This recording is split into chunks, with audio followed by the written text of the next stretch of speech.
Welcome to Simulator Review, helping you find quality flight simulation with the world's most comprehensive listings and reviews of simulators.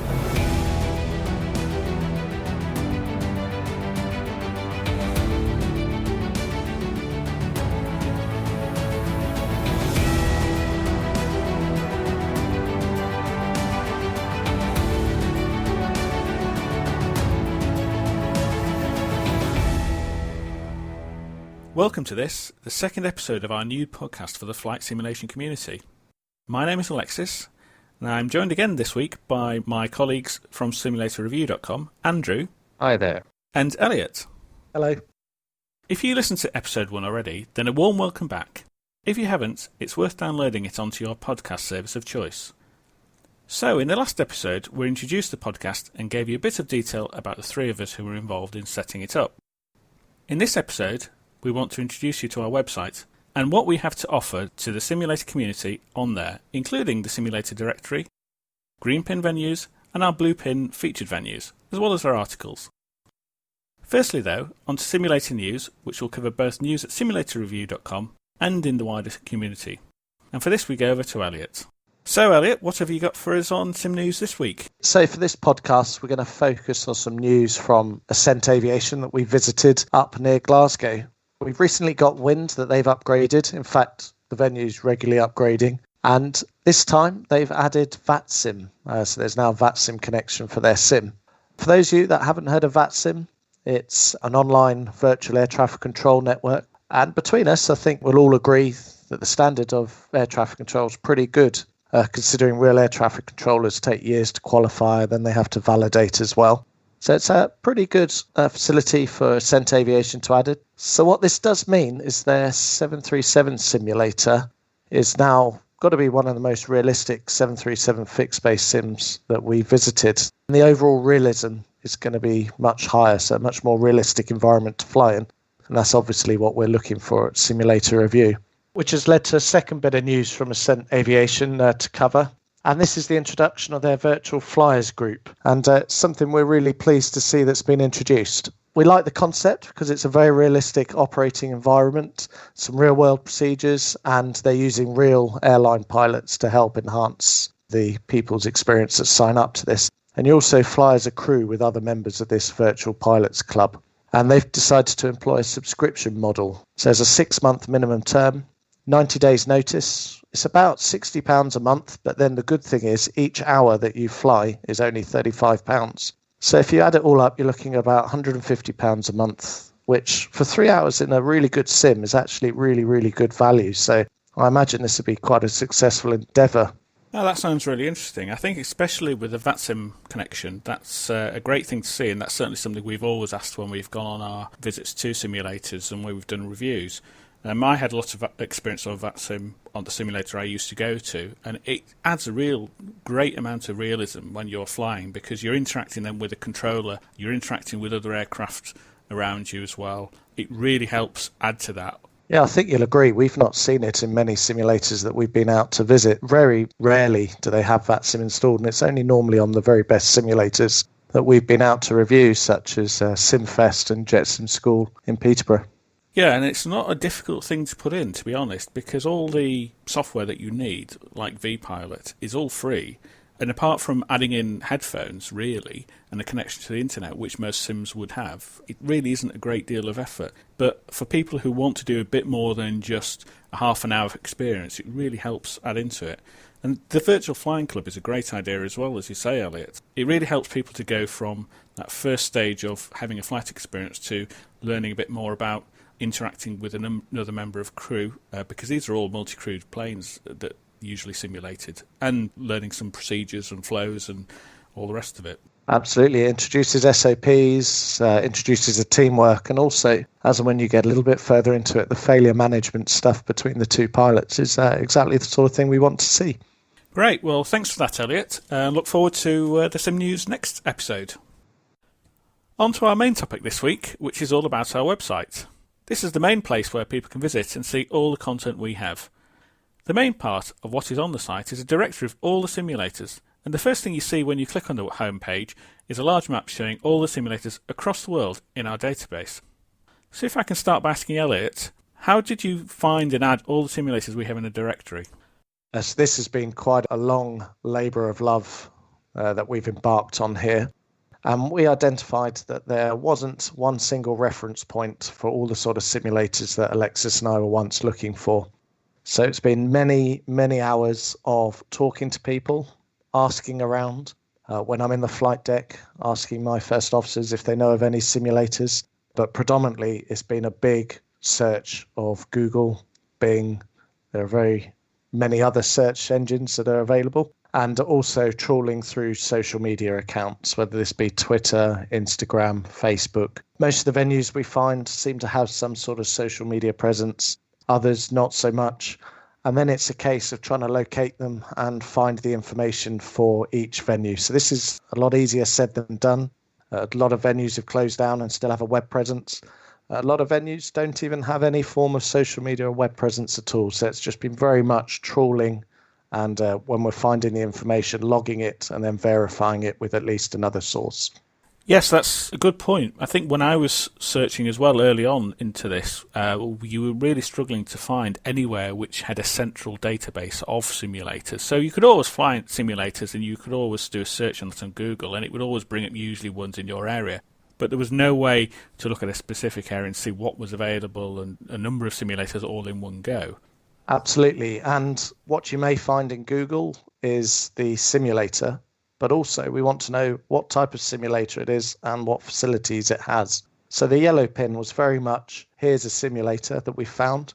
This is what the simulator is, and this is the way to contact or get to the company. This is where they're located. And so far, I think we're quite right, and this is the only place on the interweb where there is a central database. We've not come across one so far. Am I right with that? Absolutely. That's been my finding as well to date, which is why we're putting all this effort in to try and create a central portal and resource. So with the other one, of course, TripAdvisor has always been a good source for us to find, particularly where people have visited. But again, we've been able to hopefully, and we'll build on the database, providing a lot more valuable content than what people will find on there, and hopefully a little bit more informed as well about the quality people will find there and the experience hopefully they'll have. Elliot was mentioning the colour of the pins as well, and I think you mentioned this as well. Just to explain, because one of the things that people will notice when they look at the map is that the pins are all divided into 3 colour-coded categories for yellow, green and blue. So what does each of those signify? So the blue ones really is the top tier. It's where we have reached out to the simulator venue, they've invited us along, and we've been able to do a full review, which most of them that you and Elliot have done. So we've been able to photograph the different parts of it and experience what the customer service is like, what the simulator build quality is like, things like Elliot was speaking in the news section about VATSIM, they hook up to real-time weather, whether they're building their own components, for example, Delta 5 out in Sao Paulo, or they've got third-party supplier, what type of software they're running with it, the definition of graphics and so forth. So it's really a top-tier, I guess, membership, so to speak, on the database that we really want to promote for different venues to have. It's where our users will find the most information about a simulator venue, and we'd like to think some of the best quality on the internet at the moment. The yellows, as Elliot mentioned, is really a registration on our database for a venue. All we generally have is their logo, their location, contact details, and what type of simulator they have. So, for example, it'll be a 737 fixed-base simulator, full stop. So that's really just a presence and giving a database marking for that venue. And then the green pins, which is the middle category, which is one we're really trying to build out right now, is we're reaching out to venues to get more information other than what we currently have. So we're asking things, for example, the type of visuals that you have, the degree of wraparound on your screen, the off-street parking, do you have a loyalty program, for example, with Cent Aviation, that type of thing? Do you have a discount program for return customers? We tried to flesh out a little bit more information that will be useful to our readership. And then hopefully at some stage actually visiting that venue and upgrading that to a blue pin, and therefore providing our readers with even more detailed information. So yellows, greens and blues is what we're building out at the moment, and 260 plus. I think at the moment we're pretty much, it's one a day we're adding into the database, and Elliot does a great job in the searching, trying to build that out for us. So Elliot, there's really a big difference in the value of what's on the site between what's on the green pin and what's on the blue pin. Absolutely. The blue pin is absolute verified. We've been to visit, we've given it our seal of approval, and that's our opinion as professional airline pilots. A green pin is us reaching out to a venue, just asking for a little more information so we can pad out their directory entry on the website. So, Elliot, if I can ask, what kind of things, when you're creating a featured review, what do you look for, and how is it that that's being done? We take a really general overview of the whole simulator, and then we drill down into 3 areas that we've identified. And very much with us going to each venue, we're going with the focus that this is from an airline pilot's point of view, and we're focusing on how realistic and how good is this simulator. So we've got an assessment matrix that we've devised, and we've identified a more in-depth range of topics and criteria that we like to see in each venue. And that does build upon some of the questions and some of the things we look at in the green pins. So we look at disabled access, we look at the business as a whole, where they're going, what sort of booking mediums they have. And there's no substitution for one of us getting in the seat and actually flying the simulator and saying, yeah, this feels like the actual aeroplane. Or they've not quite got the control loading right here, or the thrust levers feel a little bit loose, or the visuals is something that we're finding quite a lot.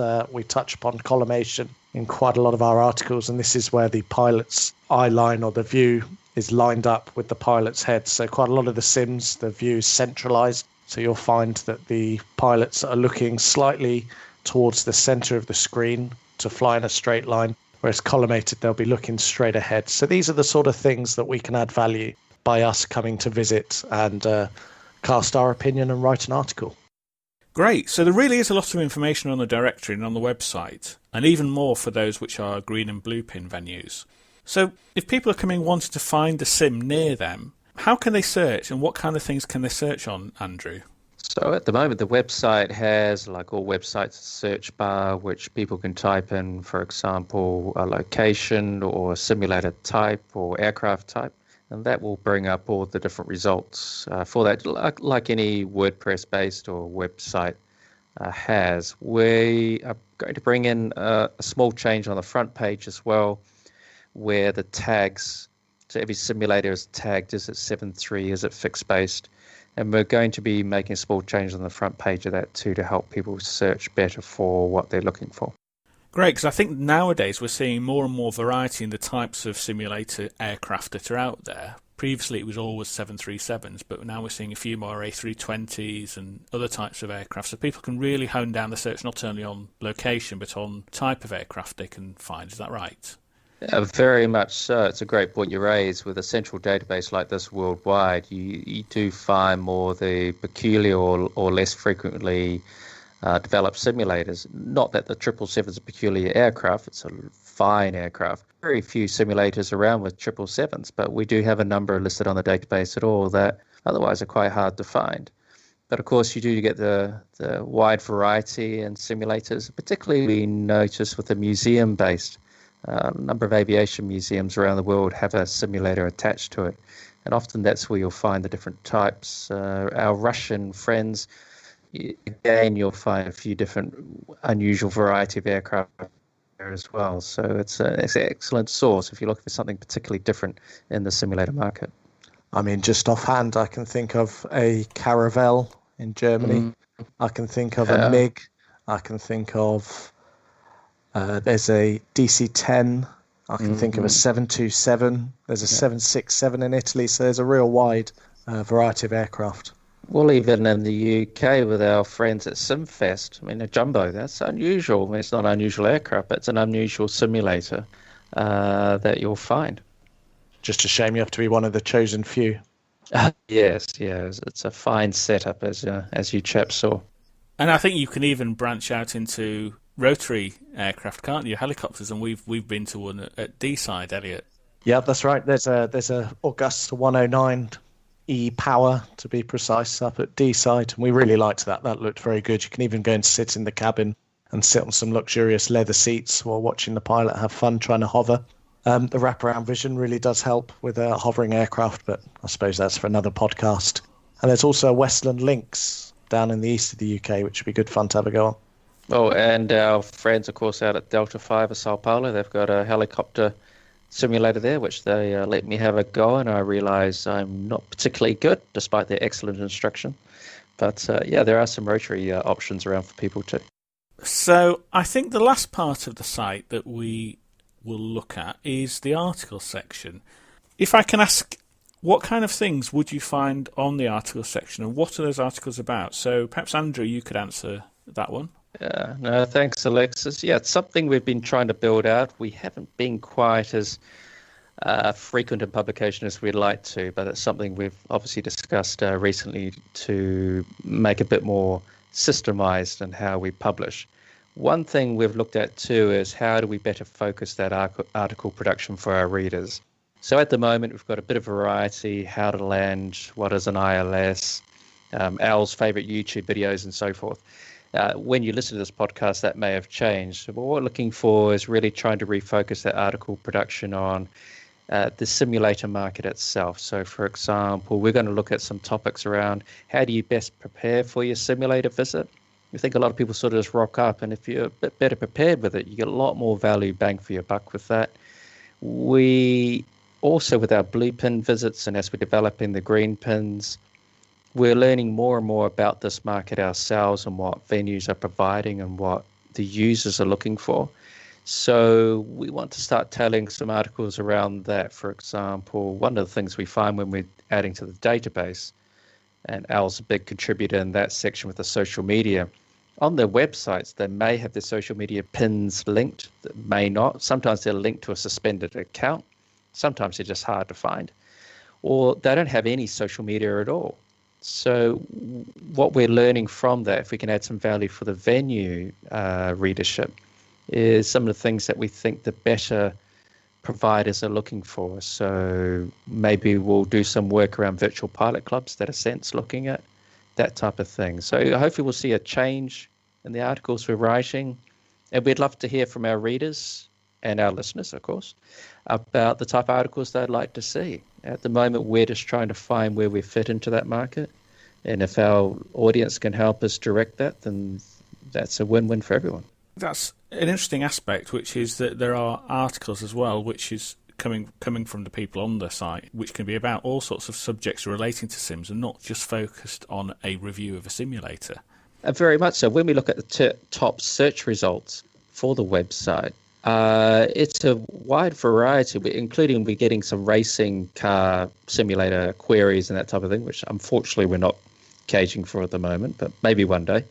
But we're getting things, for example, Boeing 767 simulator, or we're getting a particular simulator venue that someone's looking for, or a simulator in a township or city. So as we get more views on our website through people visiting, through advertising on Facebook or Twitter or interaction with us, we'll be able to better tailor our articles as well as we see what people are looking for.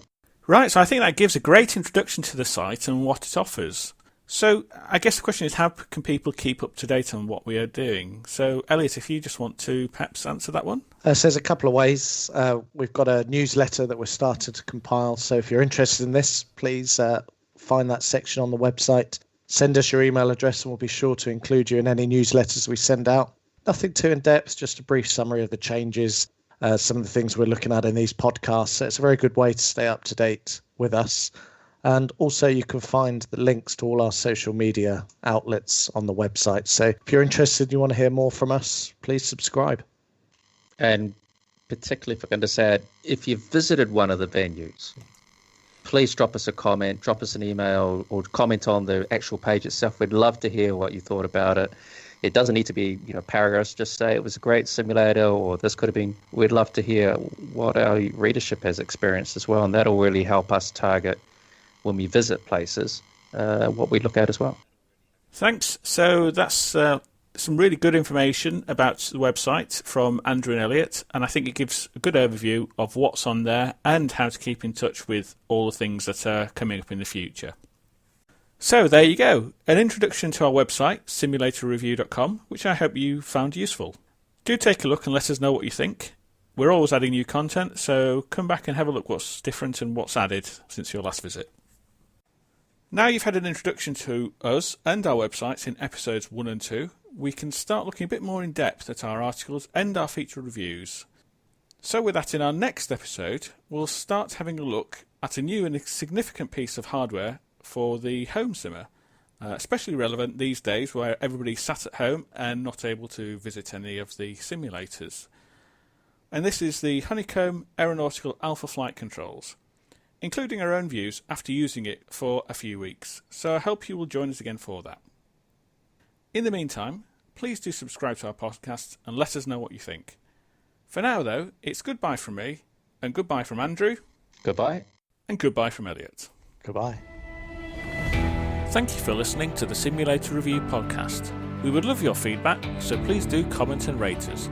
Please follow, share, like and subscribe on all our social media channels, where you can see regular updates on new simulator listings and reviews, as well as our latest articles. Until next time, happy simming.